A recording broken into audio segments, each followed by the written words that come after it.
Hi guys, and welcome back to the channel. Today I've got a dilemma for you. These two watches basically cost the same amount.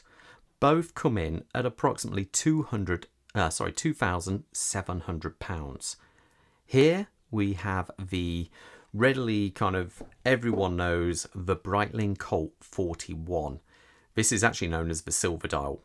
Why, I can never quite figure out because it looks cream to me, but there you go. And for your 2,700 hard-earned pounds, you get it on a bracelet. Now the bracelet, very quick overview of the bracelet, it's screwed, Pro 2 style, it has a basic clasp, fold over, all machined inside, very nice, micro adjustment, get it to close, there you go, not quite as easy as some, and the big bugbear with this is the end links don't properly tie up with the lugs. Subsequently, why I never have this on the watch. So I'm showing them both with a brown strap on there because it kind of makes them look a little bit more kind of similar and you get an idea how they look. So as we say, Breitling Colt 41. Had this for a few years now and I really like this watch. You know, I've never had any problem. You know, it's a really nice watch. But while I've got in my hands this Pequignet, I hope I said that right because I know I probably haven't, model here, I want to kind of point out the differences, what you can get when you go a little bit more left field. Obviously Breitling's a brand everyone knows well. This is a brand which not many people know of. As I say, it's less than 50 years old and they employ less than 50 people in comparison to Breitling, so it's a big difference. But what you get for your money.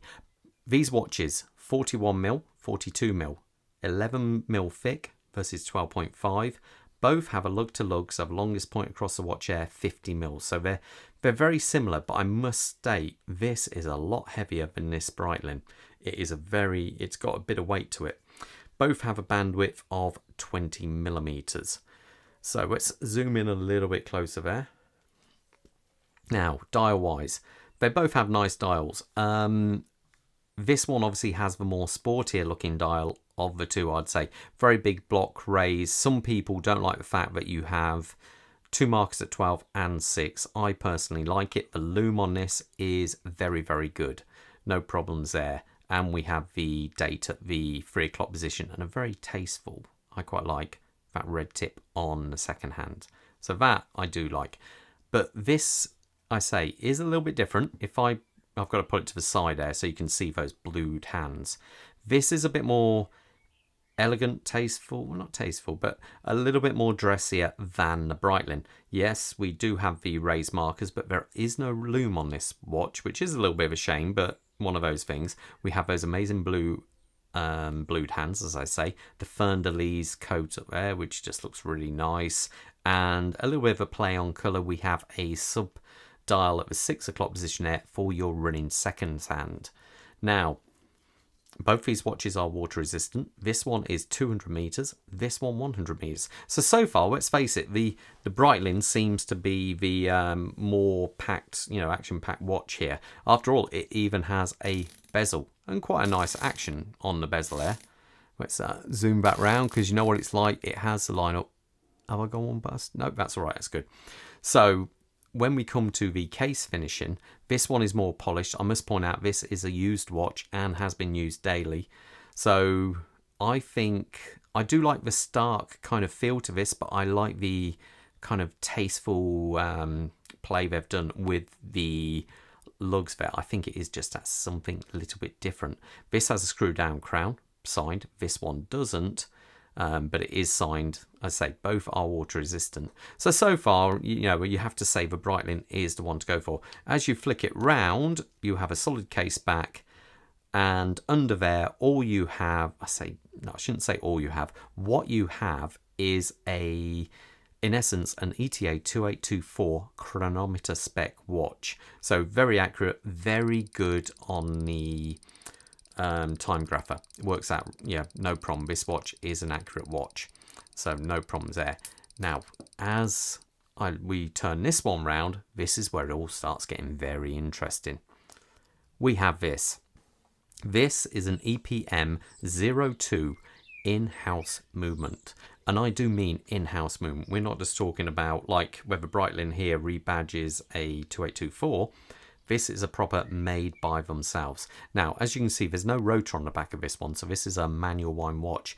But where the Breitling has a 38-hour power reserve, this has not double, but 2.5 times that. We're talking a 100-hour power reserve on this, which is pretty damn impressive. Now, this movement is special, very special. It has 9 patents on this movement. You can configure this movement to run a whole host of different complications. You can have a large day-date complication with instantaneous jump. You can have a moon phase accurate to 122 years, a power reserve meter, a GMT meter, or even an automatic module can go on the back of this one movement. Now, this also on the time grapher is pulling about 1 to 2 seconds. They're both within chronometer specs, but this one has the paperwork to prove it. This one doesn't. You have to take my word. I've seen on the time grapher. Very, very impressive. So, as I say, my question for you, what would you go for? You've got £2,700. You have to buy one of these 2 watches. So please, no comments about I'd buy an Omega, I'd buy this, I'll buy it. Which watch would you go for? Left field, the kind of David and Goliath thing going on here. We have the French model here.